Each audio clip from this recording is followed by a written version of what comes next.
This is Hammond. And Jessica. And you're listening to the Friendly Atheist podcast. Please go to patreon.com/Friendly Atheist podcast. Leave reviews. Do all that good stuff with the internet. Hello. Hey, buddy. How are you? I'm all right. It's been a crazy, at least couple of days of news stuff. Okay. And I feel like so many of the things I want to talk about have nothing to do with the riots and anything Trump said this week. It's just other stuff. Well, that sounds very fun. Yeah, right? It's something different. Here's one that I wanted to start off with because I think this is going to be news. Okay. So 2 months ago, there was this pastor, Rodney Howard-Browne, in Tampa, Florida, who was holding in-person church services at his church.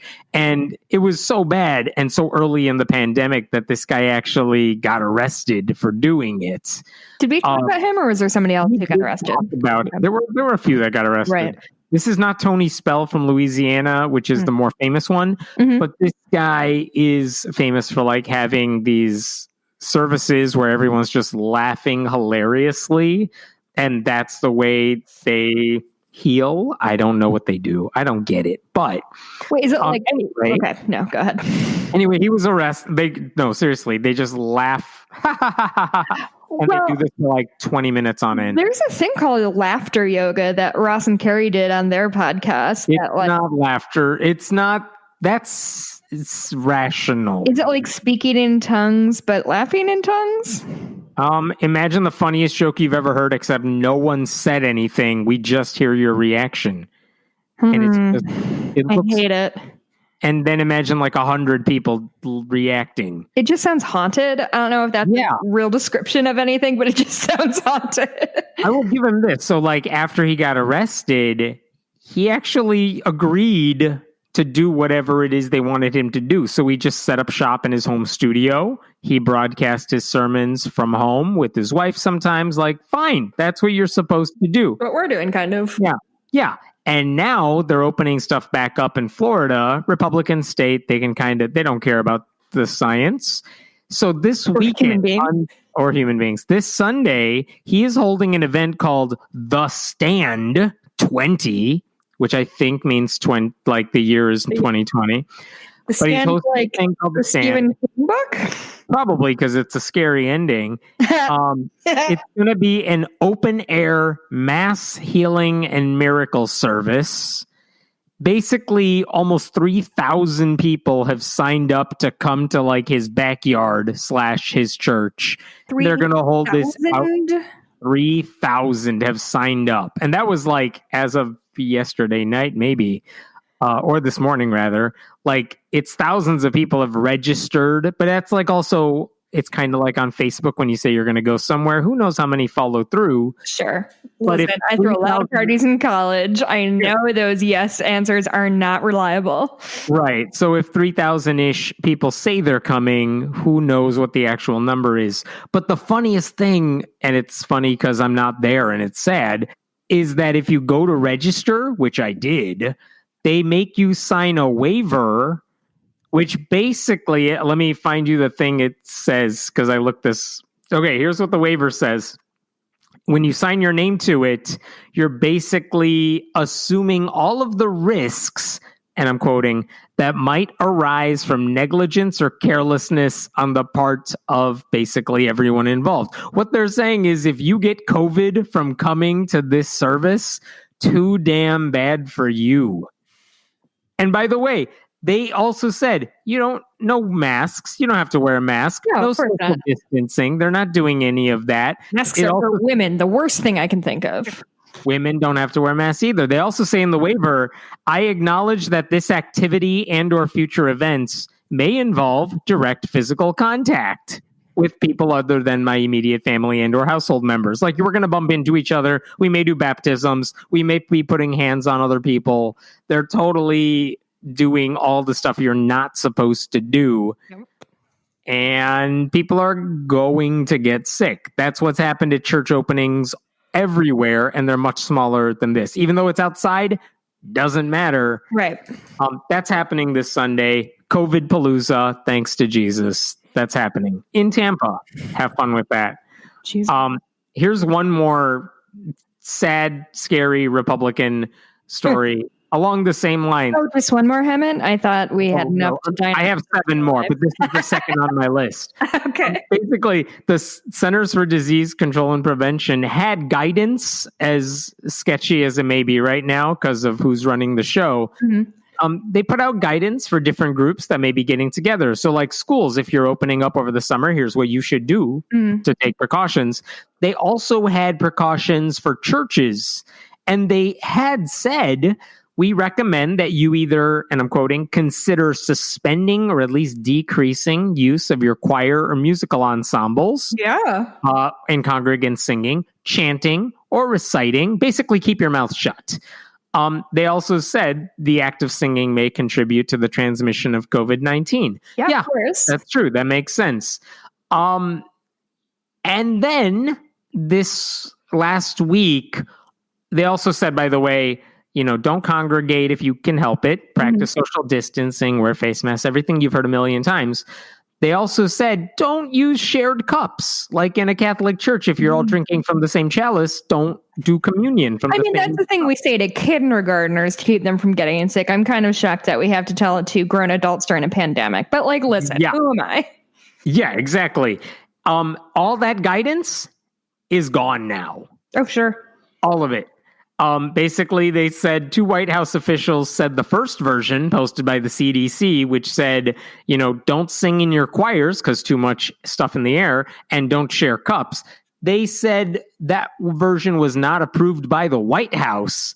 And once the West Wing officials saw it, they asked the CDC to post a different part without the choir references and the don't drink from the same cup thing. Oh, God. As somebody sang in a lot of choirs, you are shoulder to shoulder. You're probably wearing bad robes. You're sweaty. And if you're singing good, you're spitting fucking everywhere. Yeah.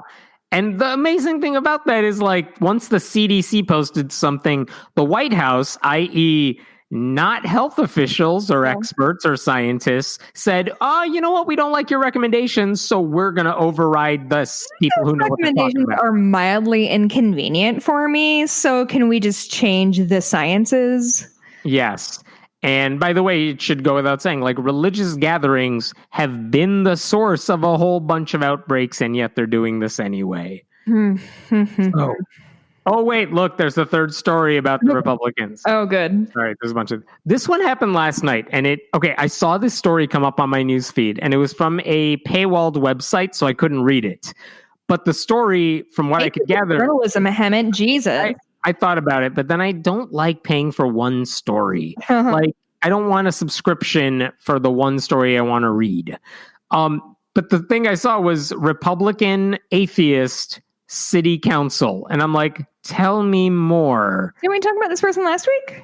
Different person. Oh, that's my reaction. Republicans? Oh, wait, this one gets better. So yes, to your question, yes, there appear to be 2 atheist Republicans on city councils now, but this one was unusual.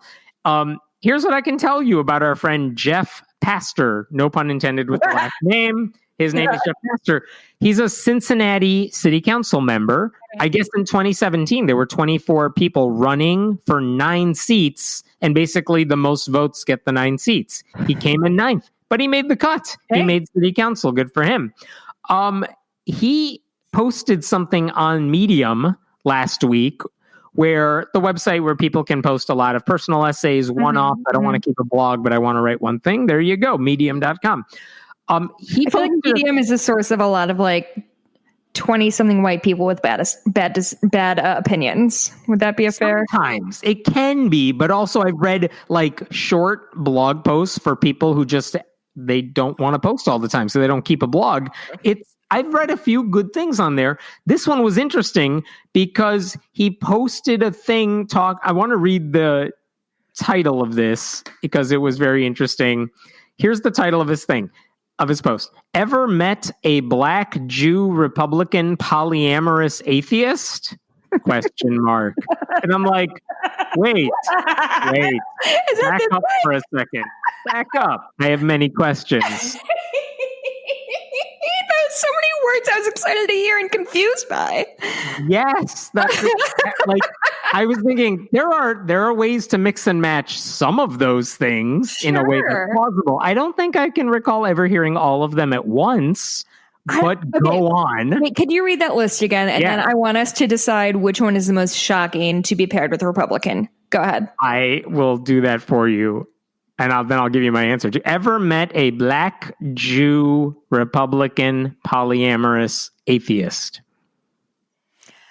Okay. Is it a bad take if I think polyamorous Republican is like the most rare like crossover of Venn diagrams? Because I can't remember a lot of like there's a difference between the libertarians, but he's not calling himself that. No, yeah, right. And like Trumpian MAGA hat wearing. Mm-hmm. I've never heard someone in a MAGA hat saying, "Yep, I'm poly." Mm-hmm. Never happened. But okay. I have heard of a few people saying I'm a black Republican. Sure. A handful of Jewish ones, not a ton. Mm-hmm. Definitely not a lot of atheist Republicans, as we've discussed. Okay, so I read that, and I read the piece, and I'm like, I still have questions. And I reached out to the guy on Facebook. And where's he from? I'm sorry, I don't know if you told me already. Cincinnati, Ohio. Oh, okay. So I reached out to him. I'm like, I have questions for you. Mind talking to me? And he said yes. So last night, on Thursday, we were on the phone for like 45 minutes. Yeah? Talking about all this because I'm like, tell me again all of this stuff. Okay, which thing do you want to hear about first? I'm going to try to explain this. I will tell you this. I'm so excited to hear from this guy. I genuinely liked him. But I'm going to try to explain my thinking and his thinking. So pick a label. Which one do you want to talk about? I will tell you polyamory for sure. We did not talk about that at all. Well, it was the least. Fucking pick a thing. I did. I was gonna say, except that one. That was the least interesting thing on the list because, frankly, I don't care. And let me hear about an atheist Republican. Ugh. I get the theme of our dumb why are you the host of this show? I wanted to talk about polyamory. Okay. Like, I don't think there was anything to say other than like he's poly, and I think my reaction was, all right, like whatever. Yeah. Fine. So the atheist thing, he said that he grew up in a variety, like his religious journey went all over the place. He said he has been to Episcopal, Methodist, Southern Baptist churches, none of them connected with him. He went to a mosque to see if Islam did it for him. It did not. He went to synagogues and he's like, regular Judaism isn't for me. Orthodox Judaism is not for me. He actually found a nice community that he liked in a conservative Judaism. That's the name of the sect, conservative Judaism, though it's not like conservative in the way we would talk about it. It's actually fairly liberal Jews. I don't know why he doesn't say I'm a secular Jew, but that is what it sounds like. Like conservative Judaism is relatively liberal. He said, there's a lot of people in my congregation who don't believe in God. So it's a thing. That's not weird. But okay, so he's like, I like that congregation. I like the synagogue. So I'm Jewish. I don't know a ton about Judaism, but I'm curious what the percentage is of people, because you hear secular Jew a whole lot. Yeah. What you don't hear is people who find Judaism later in life. Yeah. And then call themselves a secular Jew. I feel like you find religion later in life. He's moving around and then he finds this group of people he connects with and he's like, yeah, sure, I'm one of you. And I'm Jewish now. Like that's kind of the long and short of it. I'm very curious about that because I'm curious if he went through everything you have to do to become Jewish, or if he just sort of decided he was. Yeah, which I don't. You know what? I'm not sure what he had to do per se to acquire the label because he wasn't born into it. So I don't know what he did, but he's part of a relatively liberal congregation, and at some point he decided, you know what, I don't think I believe it all. And that's what he came out to his friends. He came out years ago and no one cared because whatever, you do you. And now he also said in his post that he made public, he's an atheist Jew who finds truth, validity, I guess, in agnosticism, humanism, theism, African, Chinese, Native American spirituality. And I was like, those seem like contradictions. You you can't find truth in all of them because they are opposites. Like, I would say I appreciate that there are good people in the polls. It sounds like somebody who's like a religion major in college. You know what I mean? No, and like, I don't mean that as like derogatory, but like, you can find... I find value in all of these different traditions. Like I grew up really, really interested in like Greek mythology, so I know a lot about it, and I've kind of gleaned a lot from those stories just in my life, but I would not say I'm like a worshiper of Zeus necessarily. Right. I think, and by the way, he edited that post to take out theism after we spoke. Oh, interesting. Yeah, but he basically, I asked him, like, do you just mean you find value in those traditions, that like you appreciate the devotion and passion of the people in those traditions? He's like, yeah, that would be accurate. Yeah. Okay, fine. Which I also don't think is necessarily unusual for non-religious people at all. Like, a lot of us have a intrinsic interest in religion and traditions surrounding it. And could easily say, like, oh, secular humanist congregations, I definitely appreciate what they do. Unitarian Universalist congregations, they do a lot of good work. I can find value in that. I can appreciate that. Doesn't mean I'm part of it, but like I guess I could say the same thing about some of that. Okay, fine. So there's his Jewish side and his atheist side. Then we got to Republican. I'm like, okay, well, what does that mean for you that you're a Republican? By the way, this is city council. It's nonpartisan. Sure. So also it doesn't matter. It's not like he ran as a Republican. And here's I'm going to try to say this from his perspective. And I hope I get this right. He said he identified as he's our age, by the way, like mid-late 30s. Okay. He said he came to identify as a Republican from the age of 16, like early high school. Okay. And by that, he meant, which was also weird because I'm like, okay, so now we're talking Clinton's in office. But like, I knew Republican did not mean, I knew Republican meant religious right at the time. I do not think most people necessarily associated that with in the 90s. Like, as somebody who grew up with a Republican dad, a Republican non-religious dad, it definitely, like, the story you hear is very much different from like, oh, liberals hate babies or whatever. It was very... So your dad's Republicanism would be what? I'm not sure what you're asking me. Like if you're saying your dad wasn't like a religious right Republican, what type of Republican was he? Oh, old rich guy Republican. Okay. So yeah. Which, I'm sorry, by the way, to give John Bluemke all the credit in the world, former Republican. He's officially a registered Democrat, and it's genuinely the single most important thing that has happened in my family in 20 years. Well done. Jeffrey Pastors said he was identified as Republican from 16, and he said he very much identified with quote unquote classical Republican positions, i.e. he's the sort of person who's like, yes, I am the party of Abraham Lincoln. I'm the party of Eisenhower. Somebody needs to read about history a little more. I'll tell you what. So in my head, that's totally what I was thinking too. And I'm like, yeah, but that's not the Republicans of today. Yeah. Whatever you think about the Republicans of the past, that's not the party we are talking about. If you as a party need to reach back to the 19th century to find one good thing you've done, maybe you guys aren't doing super great.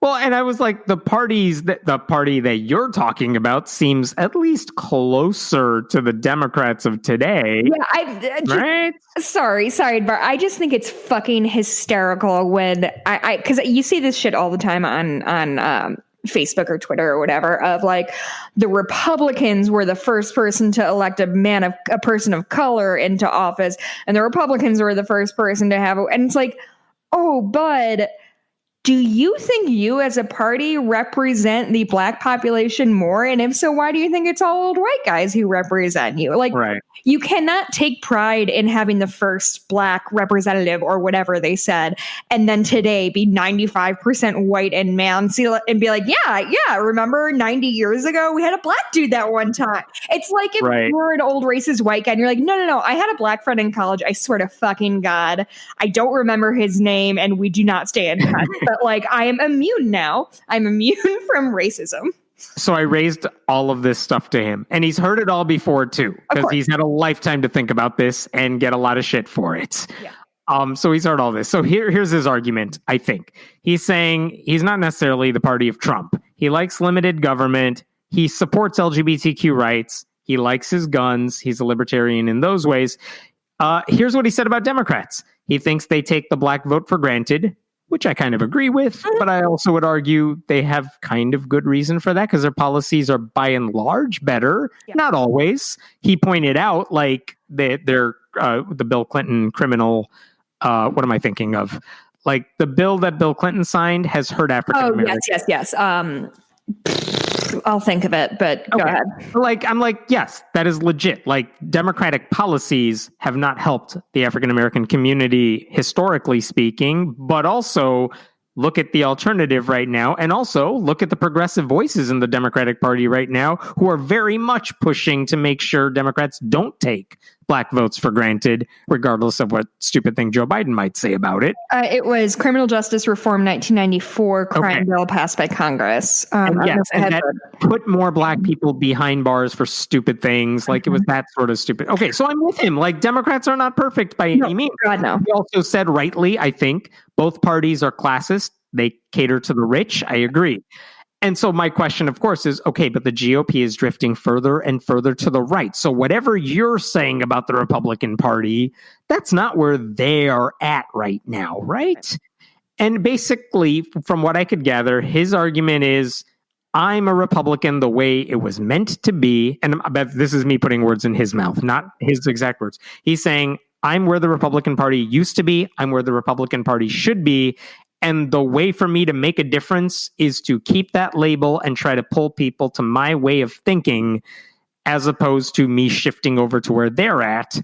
To which I'm like, you could just hop over to either the Libertarian Party, which I can understand politically speaking, that's useless unless you're like especially if you want to pursue higher office or something. Third party is hard to get elected. Sure. But also, they're not moving closer to you. They're not going to do that. So what are you doing? If you want to pass policy closer to what you want, you're not going to do it as a Republican. Yeah, that's my argument. I don't think you're wrong. I'm trying to be really empathetic toward people who are sort of feeling rudderless about the two-party system, which I think is a completely fair thing to be. Is, a lot of people are much further left, myself included, further left where the Democratic Party currently stands. Yeah.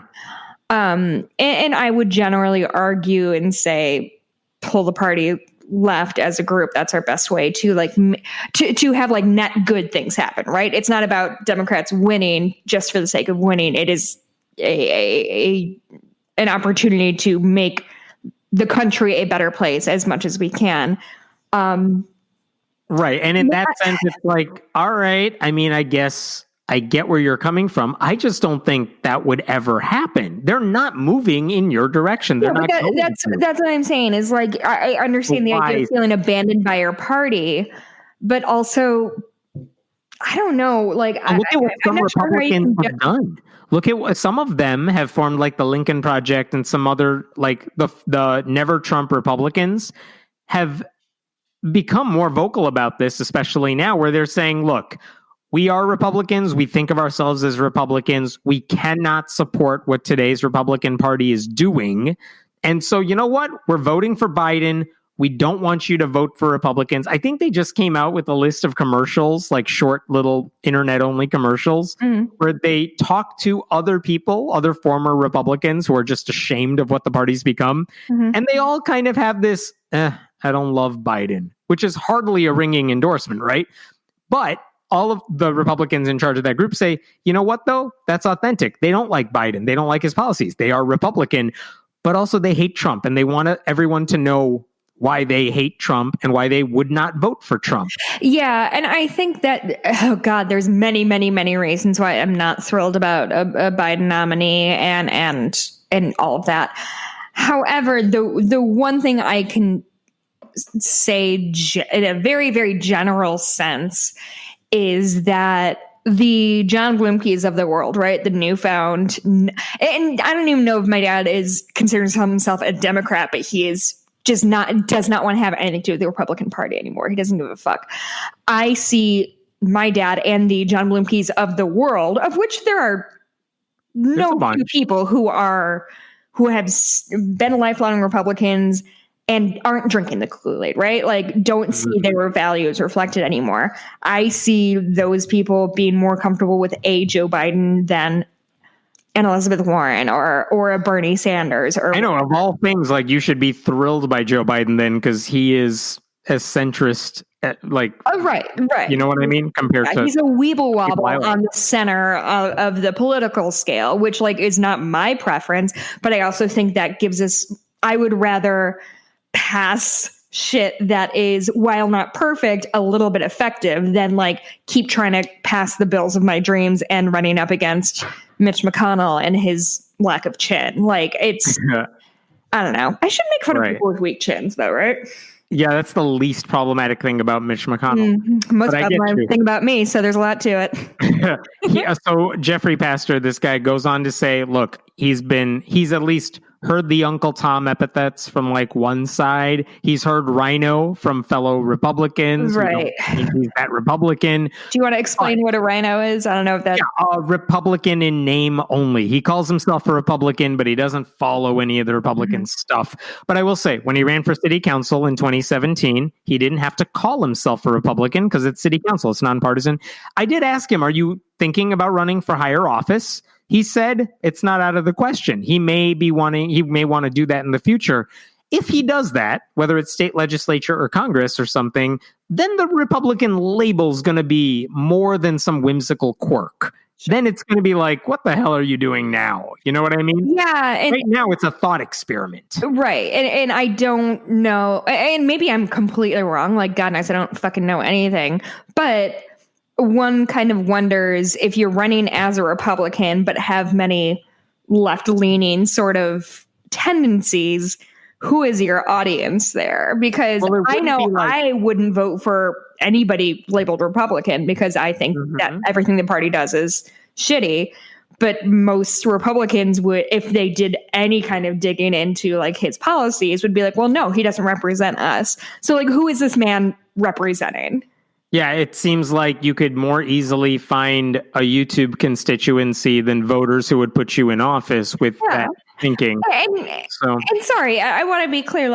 I don't call yourself what you want to, run under the platform you want to. I'm not discouraging him. I'm just sort of thinking logistically of what votes he's going to add together. Anyway, continue. This is not a fair analogy, but I kept thinking while I was talking to him, I'm my email address is pretty much it's the same one I've had since high school, and there's no reason for it now. And it's why do I keep it? Well, because changing it would be more complicated, and I don't think really anyone cares. You just email me, you type in my name, whatever, it'll show up, right? And I think that's what happened to this guy as a Republican, where he's maybe he had some friends who were Republican, and he's I believe in what you're telling me they stand for, because historically that may have been true, but they are not that now. But so the question is well, then do you switch a party label, or do you say, well, I'm the guy who's doing it right. It's all of you who are doing it wrong. That's easier. Why should I change my name? It's him who sucks. Where's that? John Bolton, Office Yes, Space. Office Space. Yeah. He's that's exactly it. It's what do you want to do? Do you really want to change it?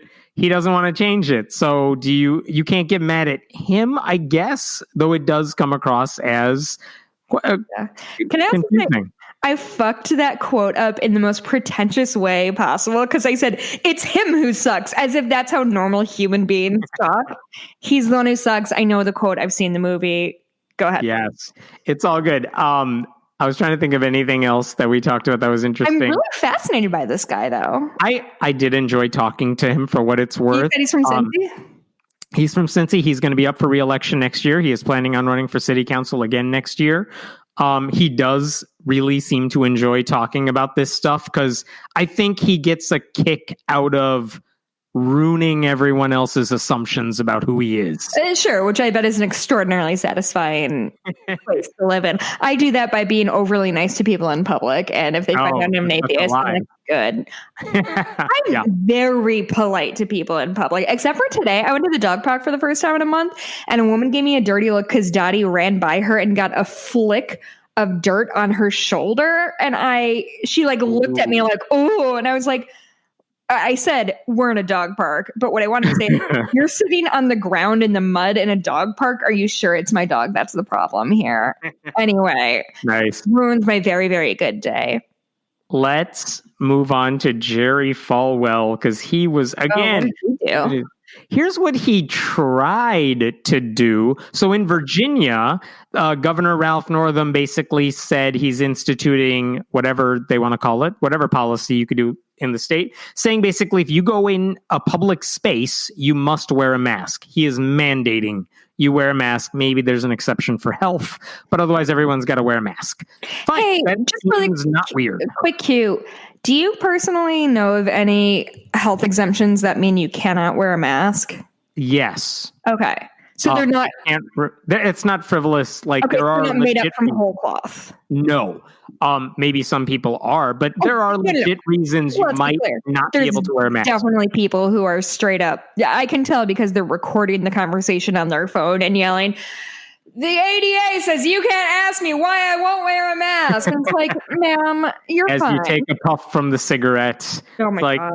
You can breathe.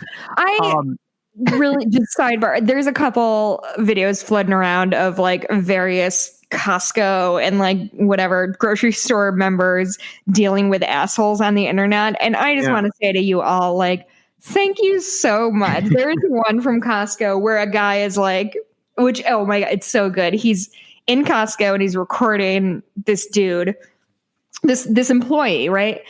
And he's like, you know, this is John from Cleveland, and this man is asking me to put on a mask, even though I don't want to. And I woke up in a free country last time I checked. And the guy's like, are you recording? He's like, yeah, and I'm going to broadcast it to my 3,000 followers. And the guy looks like down the barrel of the camera. He's like, hey, my name is Liam. I'm a staff member at Costco. I'm asking this member to please put his mask on because we are asking all these people. He is refusing. And like, he's just so like dead to camera. Like, he's not like upset. He's just like, this is what I'm doing. I'm a grown ass. An audience of 3,000. Right? Let me talk to them.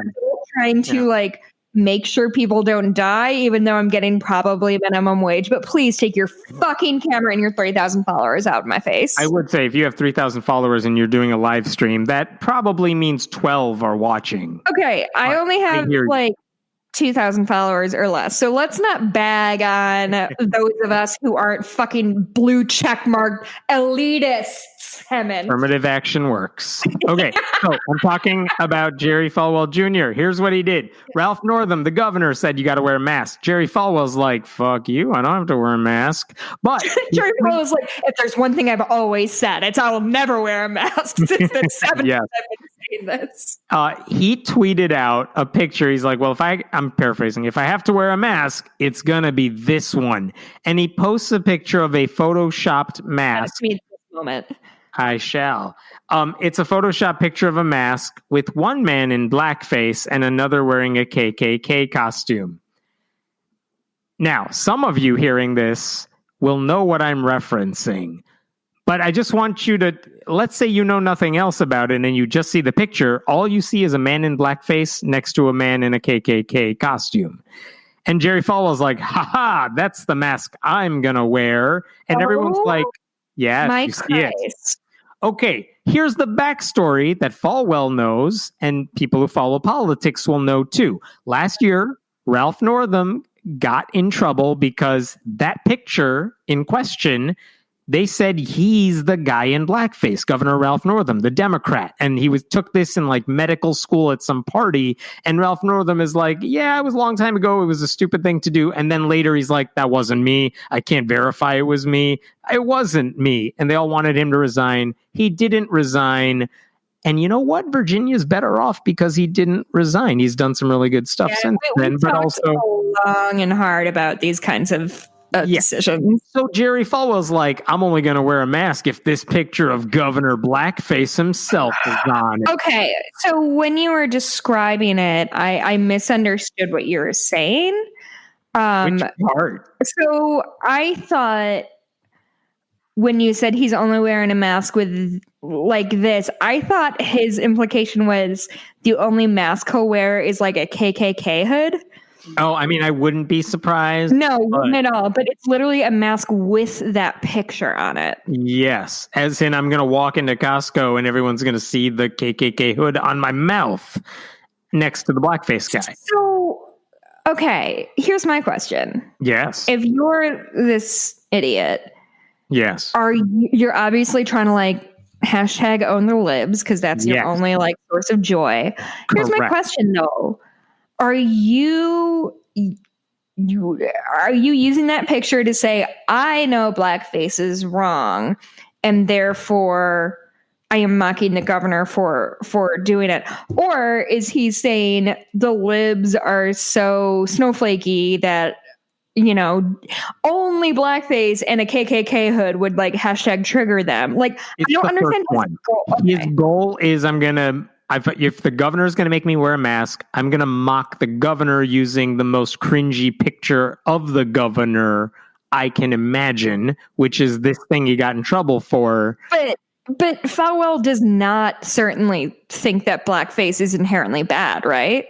No. And later on, but this is like the thing with him is this is why there's no conservative Daily Show, because their response to a Democrat arguably doing this racist thing a long time ago is not let's make fun of it. It's let's go super racist. Mm-hmm. And we talked about it last week. Eric Metaxas did that whole minstrel speak tweet as well in response to something like this too. Like to Joe Biden's comment that was stupid, Eric Metaxas talked in minstrel speak last week, and now Jerry Falwell's like, well, if you're going to make me wear a mask, I'm going to remind people of your blackface. There's no joke. It's just them being super racist to own the libs.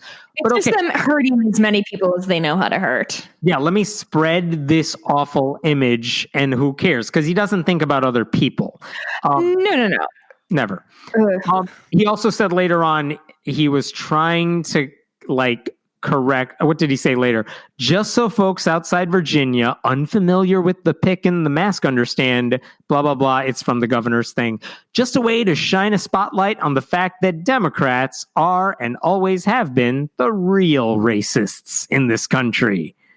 Because no one thinks Republicans are racist at all. Okay.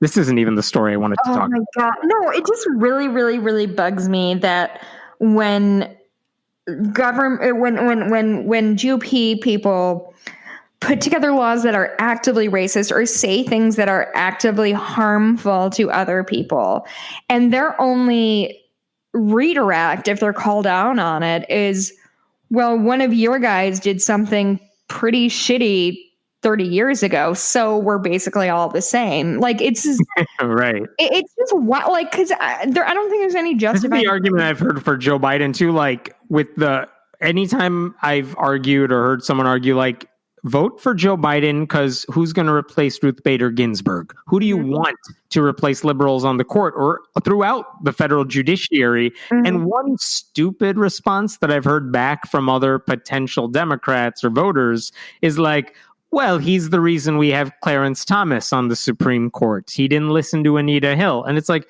yeah, he made a lot of mistakes. Trust me, every progressive knows he made those mistakes.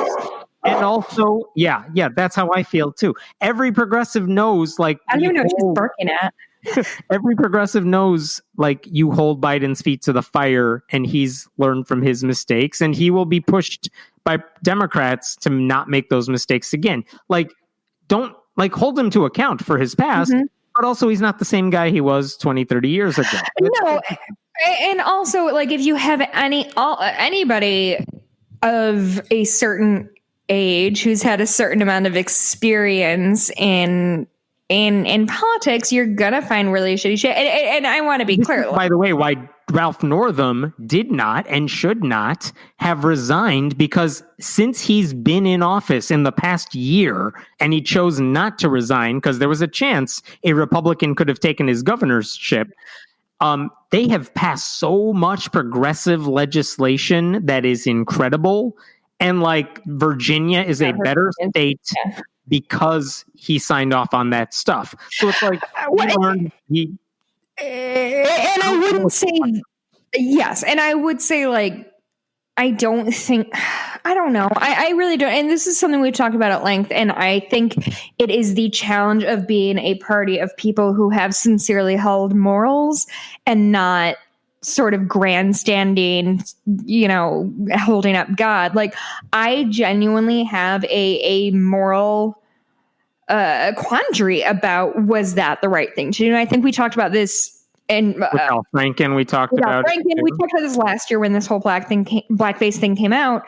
I don't know what's the right thing to do. I genuinely don't. Like, I think people who have a history of racist tendencies have no place in public office. But I'll simplify this for you, because here's the rationale that I'm using. Okay. Who am I more disturbed by? Ralph Northam, who, let's assume that was him in the picture, Ralph Northam, who did something racist 20, 30 years ago, or Jerry Falwell, who did not do blackface today? Oh, no. Jerry Falwell's always right here. And but I guess what I'm thinking Northam needs to go overboard with how he makes up for that. And if he's going to do that, I have no problem supporting him. I guess I'm sort of trying to get to an argument that I hear a lot and see a lot on Twitter of, can you give me a reason to vote for Joe Biden that isn't to get Trump out of office? And for me, that's a very specific delineation of, I am willing to vote for basically whoever to get Trump out of office, because I recognize that he is the greater threat toward anything else. And I don't know. It doesn't seem like a complicated question for me. It's because there are thousands of seats that a president would nominate in the government who run like everything, and I want a sane person nominating people who know what they're doing. And I think you and I understand that. I just hear it from a lot of, like, Bernie supporters, which I agree with almost all of their politics. To them.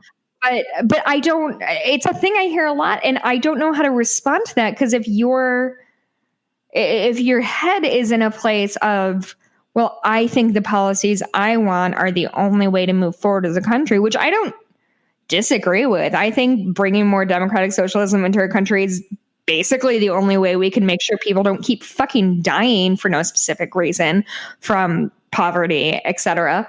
I think that happens from the ground up. Elect more AOCs and get your way. But, like, I hate it's not the Democratic Socialists are like a third party. I don't like when the Green Party or Libertarian Party only seem to show up every 4 years for president and never do shit the rest of it, or at least publicly, like, as a big thing they make a big deal out of. Like, you don't see them saying, I'm running for city council as a libertarian. There are some, but, like, it's not as if we have a close eye at all the local elections across the country. But I agree. Like, all the libertarians in Congress, maybe one or two, like, they don't show up. They only want the presidency, and all they ever do is get in the way of, like, work within the, like, this is what Biden and Bernie have done, saying, okay, Biden won the nomination, but when it comes to policy issues, I'll put a bunch of Bernie people on the team to inform my decision making. Fine. Oh, right. I'm going back to the Falwell story for a second, because actually Falwell's racism isn't even the story. Oh, that's really part of the story. This happened last night, where this is just hours or so after Falwell posted that. There is a man named Dr. Christopher House, a black professor who worked for Liberty University. He worked for Liberty University online, which is a big deal at Liberty, because, like, they have 100,000 students, Liberty University. and like 85,000 are online. 15,000 are like on campus or anything. So he taught a communications class or something online. After seeing those tweets by Falwell, he publicly announced his resignation, and his letter that he sent, I'm reading you part of it because it was amazing. As an African-American man and Christian pastor, I'm horrified and appalled that the president of the largest Christian university in the world would knowingly and intentionally use images that evoke a deep history of racial terror for people of color in the U.S., specifically individuals who look like me, for the purposes of making a political statement to the governor of Virginia. I cannot remain part of an institution whose senior leader would engage in such actions at any time. So he resigned. That was it. House is gone. And by the way, added this I really respect that level of... I do too. Yeah. He said this too. If this is the kind of training champions for Christ that Liberty University leadership engages in, I morally cannot have anything more to do with this institution. Wow. That's brave and awesome and cool and good. Yeah, good for that guy. I wish more professors would join him out the door. I know that's way easier said than done because you have a job. You don't want to lose your job. But like, that's a courageous thing that he did. Yeah, I will say he had a job at Ithaca College as a professor. Like, he lost his side hustle. So he didn't lose his job. Regardless, it's a very brave thing to do to really put your money where your mouth is in a way that most of us don't. You'll enjoy this story. Did you know Pixar has a new short film out on Disney Plus? It's called Out. I have heard of it, but I haven't watched it yet because I don't have Disney Plus. It's about 10 minutes long. I know. It's about 10 minutes long. You're something in the 30s. I haven't seen it yet. I do have Disney Plus because I have the little kids. I have not seen it yet. But the story, without giving anything spoilerish away, it's about a gay man who is openly gay, has a picture of him and his partner. That's part of the trailer. And then his parents stop by for a visit. And I don't know if his boyfriend is home or whatever, but like he has to come out to his parents and he's afraid to do it. That's the premise of the movie. It's a short, like 10-minute type of film. And Christians are friggin' going overboard. So Christians are overacting something dumb? I've never. I know. Here's some of the things I've heard. This film it's the normalization of sexual perversion. They were so close. The normalization of sexual diversity. They're Democrat. Another group, Disney is clearly supporting unbiblical values and promoting sin to children. Yeah, they also have a lot of women talking to men, and so fuck you, Disney.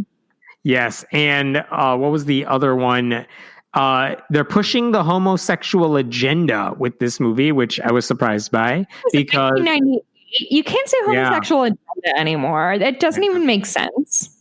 So all the 1 million moms, which is one mom, and other conservative groups are very, very upset about this movie. They want you to sign a petition to be mad at Disney, which I'm sure Disney already factored in the angry Christians in their boots. Yeah, I'm sure Disney own to go under. Yeah, they own 6/8. That's 3/4. God damn it, Jessica. Do better with fractions of the world's media. I'm sure they're really worried about these two women from Tampa who are mad at them. Yeah. Different story. Jehovah's Witnesses. I was surprised by this. Okay. There are not, like, if I asked you to name any prominent Christians, like PhD Christians who still believe, there are people that anyone could name. There are some like Francis Collins in the government, famed geneticist, evangelical too. There's a ton of PhDs who are religious. There's nothing weird about that. Jehovah's Witnesses, they don't have a lot of those, partly because the religion opposes higher education. They don't want you to go to college. They've said that openly. But there is one guy who is a PhD, who is a Jehovah's Witness, who's kind of the scholar that a lot of Jehovah's Witnesses point to as like, look, Dr. Ferrulli, his name is Rolf Ferrulli. Dr. Rolf Ferrulli is a PhD. He is well educated and he believes the stuff we believe. What's his PhD in? I need to double check that. It's like a legit PhD. Like, there's no issue with that. He is. No. I'm not shutting down. I'm just curious. Yeah. I forgot what it's in, but he has published a bunch of papers and books, and he has defended the witnesses for years and decades even. He just published a book. Oh, I should say, he supports the ban on blood transfusions that the Jehovah's Witnesses believe. He also believes, this is only kind of controversial in Jehovah's Witness circles, he says Jerusalem was destroyed in 607 BC, whereas most other historians and everybody say it happened like 20 years later. And the only reason that's controversial is because using the older date that Jehovah's Witnesses do allows them to believe something about Jesus coming back. Hold on. Yes. Hold on. Yes. They're arguing about a 2-decade difference of that when happened Jerusalem was destroyed. 14 centuries ago? Something like that. Oh, more than that. 26 centuries-ish. But the 20-year difference is one of those No. Oh, you said what? 60 BC. Yeah. Fuck. Anyway, BCE is what we say now. BCE. He believes in the Jehovah's Witness. How was Jerusalem destroyed before Jesus? I don't care. It doesn't matter. Jehovah's Witnesses believe it's the older date, and this is very important for them, even though no historian... Because they never celebrated birthdays before Jesus was born, and that's where they're going to stand. There you go. So, this guy just came out with the book. It's called My Beloved Religion and the Governing Body. The governing body, as it stands right now, is like the 8 white men in charge of the Jehovah's Witnesses. Mm-hmm. That's it's like the equivalent of the Pope, but for Jehovah's Witnesses. It's 8 guys called the governing body. And basically, he says in the book, they have way too much power. They should not have that power. It violates biblical principles that they have that power. And frankly, they should basically dismantle because they shouldn't have this much power. Well, what I know about white men is once they have power, they're really excited to relinquish it. Yes. And here's the thing. If you talk to Jehovah's Witnesses, like, well, one of the many things you're not allowed to do, one of them is you don't trash the governing body. You don't talk shit about the religious leaders. And so they were like, for the biggest scholar in our religion, one of them, to say this, he could be kicked out. He could be disfellowshipped, excommunicated in a sense from the Jehovah's Witnesses. And if they do that, they're basically saying, you know what? The guy who's like the smartest one of us, nope, he doesn't get to be one of us anymore. You're too smart on us. I know. I did ask him. I asked Dr. Ferrulli, like, what do you think's going to happen? Do you think they're actually going to change like the way they operate, the governing body, or what?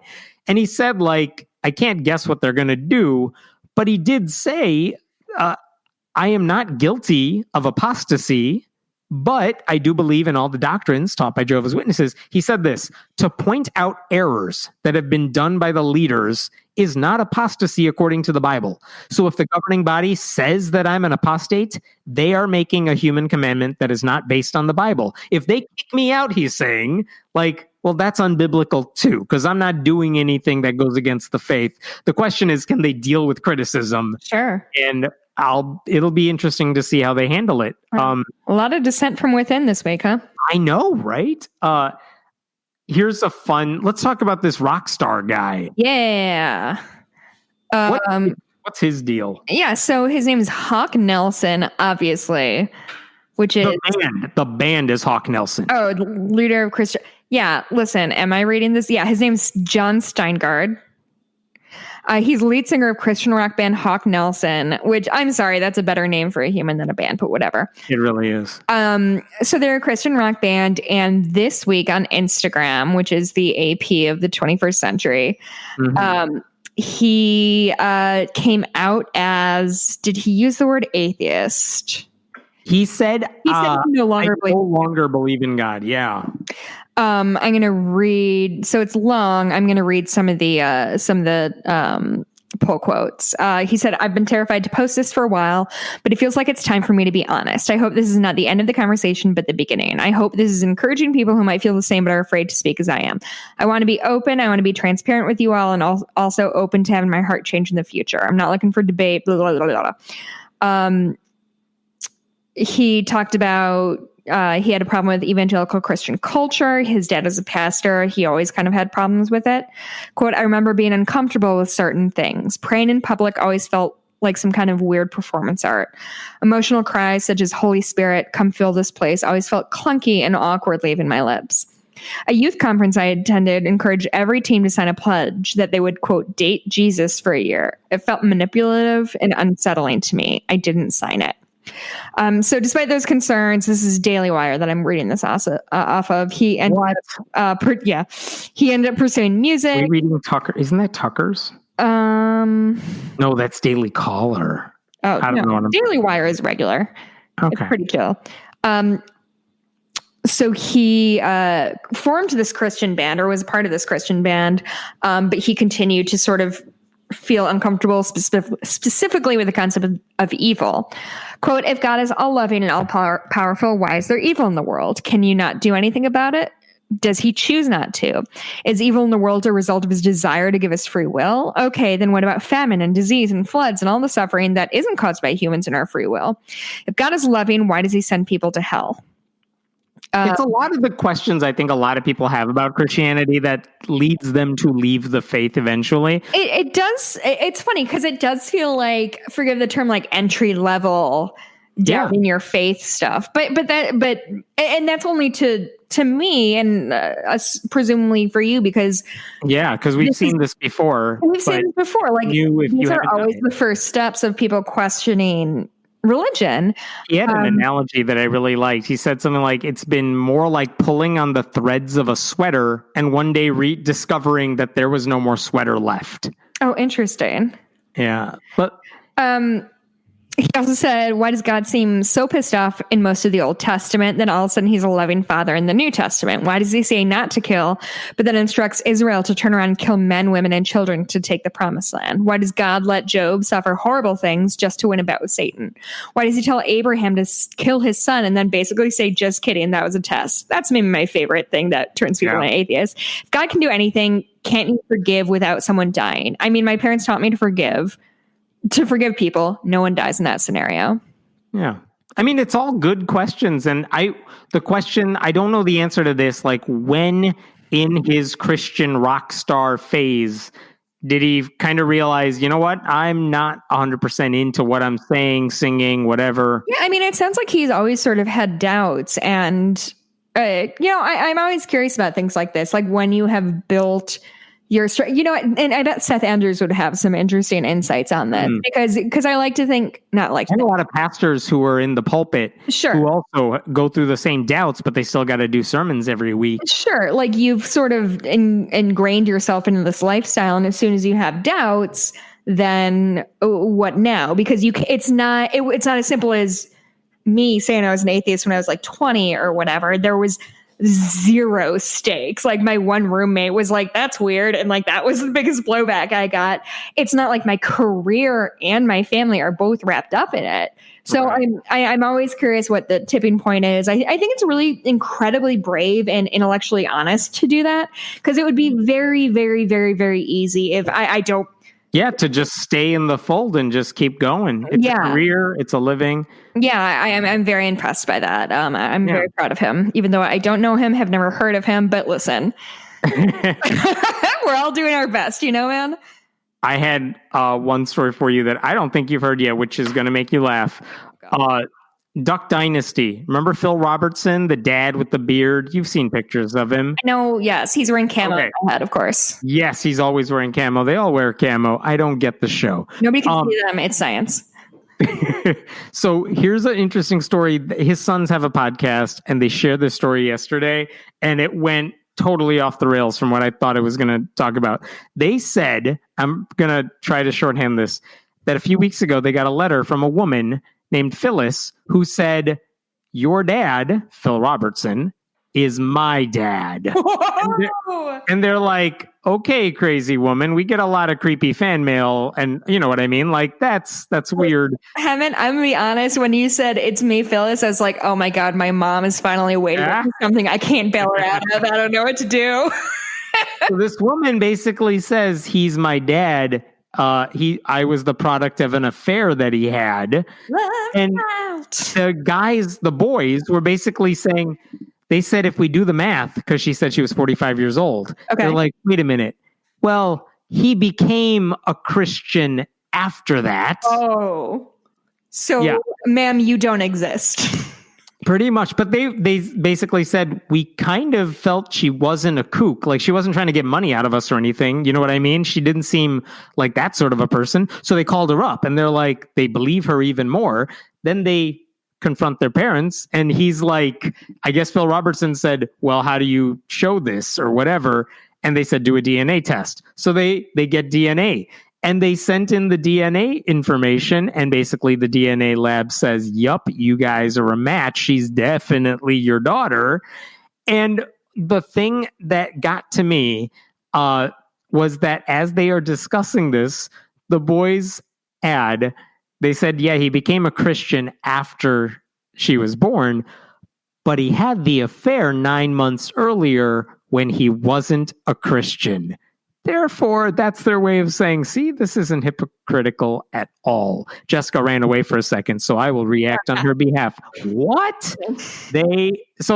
He had the affair before he was born again Christian, and the baby was born, or I don't know if he knew about her.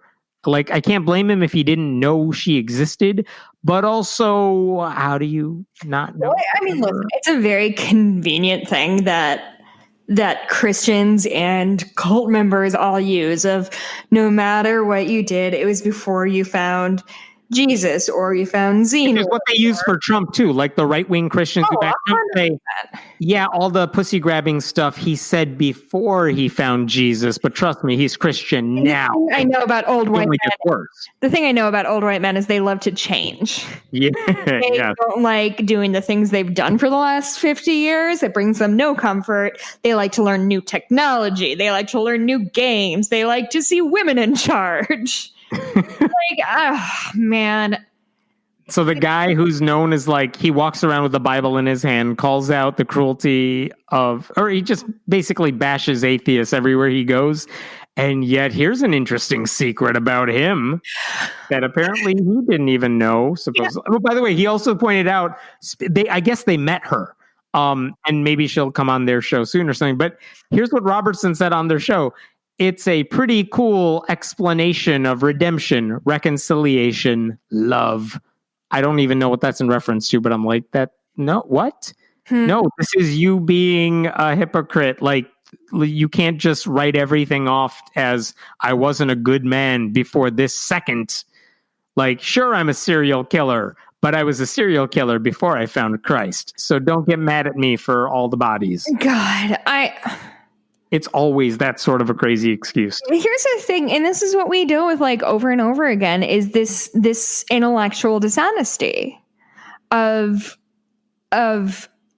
I am willing to understand and admit that people fuck up. They say the wrong thing, or they do the wrong thing, and that's just sort of part of being human. And you can do relatively shitty shit and still be able to sort of reconcile, like, okay, I'm not a terrible person. I made a bad choice. Like, we've all done it. None of us hasn't made a bad choice in our life. But to then say that, well, yes, he made this bad choice, but it's before he became X. And since then, since what, 45 years ago or whatever, how old this woman is, he's done nothing terrible. I mean, everything he says has been terrible, but approved by evangelicals. No, he's a monster. No two ways about it. I don't know. It's just, it's really, really problematic because they talk about, well, somebody fell or somebody sinned, but it was either before they discovered Christ or they stepped away from Christ. Like, they have this sort of thing of like, as long as... And even if they are Christian and they do something, it was just a lapse. He'll be back to Christ. The devil got involved. Yes. I don't know. I just think it's a much better way to live your life, understanding that people are going to fuck up and you have to forgive them or move on. Otherwise, you're going to be alone. And if you're alone, I don't mean alone in like single. I mean alone like you cannot be around people because all people are garbage, more or less. But I just think it's really intellectually dishonest to say like, anytime somebody I like fucked up, it is before this arbitrary date I set when he stopped being a bad person and started being this golden boy. Like, like Pat. I did enjoy Phil. Phil. I did enjoy the comment, like, who do you think was more shocked? Phil Robertson to learn he had a daughter, or this daughter to find out, holy shit, that guy's my father? I could not imagine. But it's just, Phil Robertson isn't the first person to have a kid out of wedlock. He's not the first person to cheat. And not that any of those things are good or even acceptable. But, like, let's not pretend that as soon as you discover Christ, you don't do anything flawed ever. It's so much obnoxious.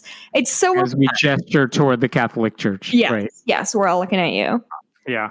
I'm all talked out for now. I've got a quick thing. So Hobby Lobby's kind of been in the news a lot in the last year or so. So they had this Gilgamesh tablet that it's 3,500 years old. It was purchased by Hobby Lobby for display in their Museum of the Bible, which is based in Washington, D.C.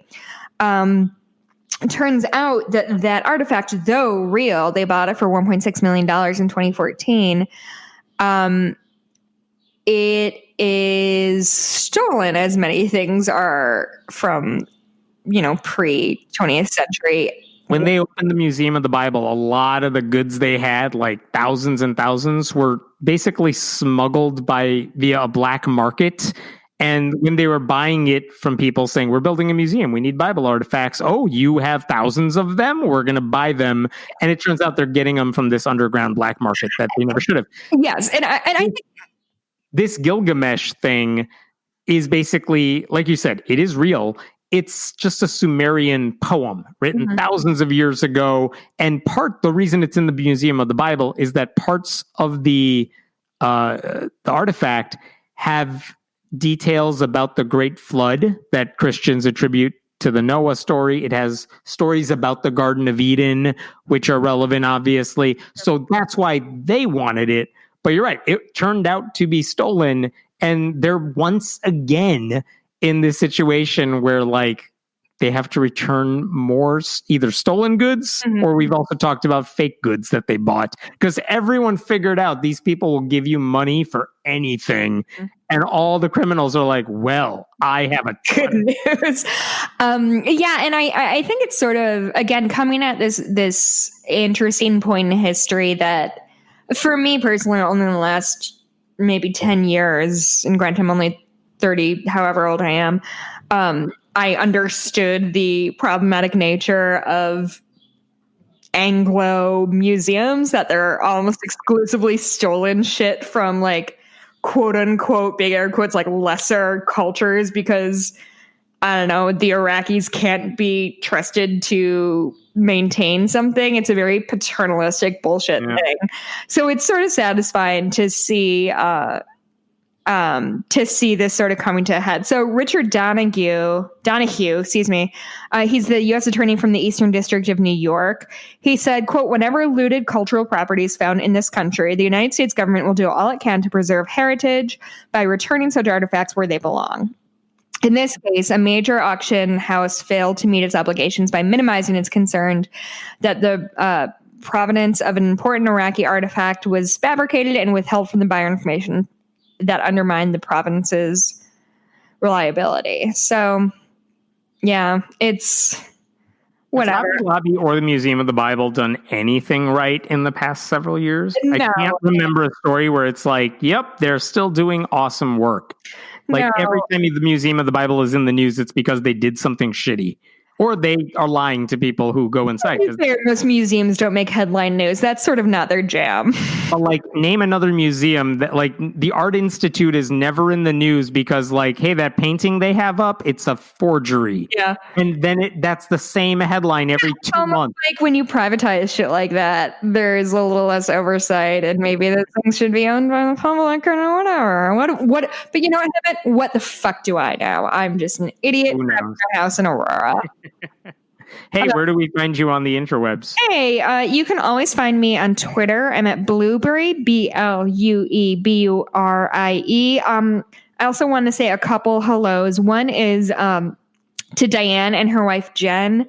Diane sent me something and she wanted me to rant about it, but I forgot. But I said I would say hi to them. And also Aaron, we got a very wonderful video message from Aaron. And it made me ugly cry. But I hope you and your family are doing well, and you're in our thoughts all the time. Also, if you would like, if you have an extra $3 a month laying around, which I know not a lot of us do, but listen, I'm here holding out my hat. On Patreon, we have a bunch of bonus episodes of this podcast. Lately, I've been doing episodes with my husband about that are movies about people being trapped in various places. And most recently, we watched the miniseries And Then There Were None, which came out in 2015, I think. And I'm obsessed with it. I've probably seen it 8 times. We watched it with my husband together for the first time. He did not care for it. My dear friend Anne, so we put that episode up. My dear friend Anne found out that he didn't like it. And so last night we recorded a second episode just to talk about how much we did like And Then There Were None. So those both are going to be up. We also did and this is embarrassing, 3.5-hour episode about the 3rd season of Lost with my 2 very dear friends, Jeff and Leslie, who live in Kentucky. It was so much fun. And I don't know if people will have as much fun listening to it as I had making it, but it just felt like normalcy for a minute of like my friends and I arguing about something that it could not be less important. So if you're interested in those things, or if you want to support what we're doing, it's $3 a month on Patreon. You have access to probably 20 episodes. Lots of bonus episodes. Yeah, patreon.com/friendlyatheist podcast. There's some stuff that is fun and I'm proud of. Also, last plug, my husband and I started a podcast called Cooper Duper. It is a watch along podcast about Twin Peaks, which is my husband's favorite thing. And I have also seen it. It's been a joy to put out. I've learned audio editing in a way I've never done. So I've been doing things with that. The one that comes out this coming week is, hopefully, if we set it up, his big sister, who is the reason he watches Twin Peaks. She was like an appropriate age when it came out. And so the 3 of us are going to have a chat about like what it was like being 16 when Twin Peaks came out. Oh, nice. He was like 11 and traumatized by it forever, which like explains a lot. Anyway, Hemant, what's up with you, bud? I'm at Hemant Mehta on Twitter. Find me at friendlyatheist.com. Leave us messages. You can always email us at friendlyatheistpodcast@gmail.com. We're around, and we'll talk to you guys soon.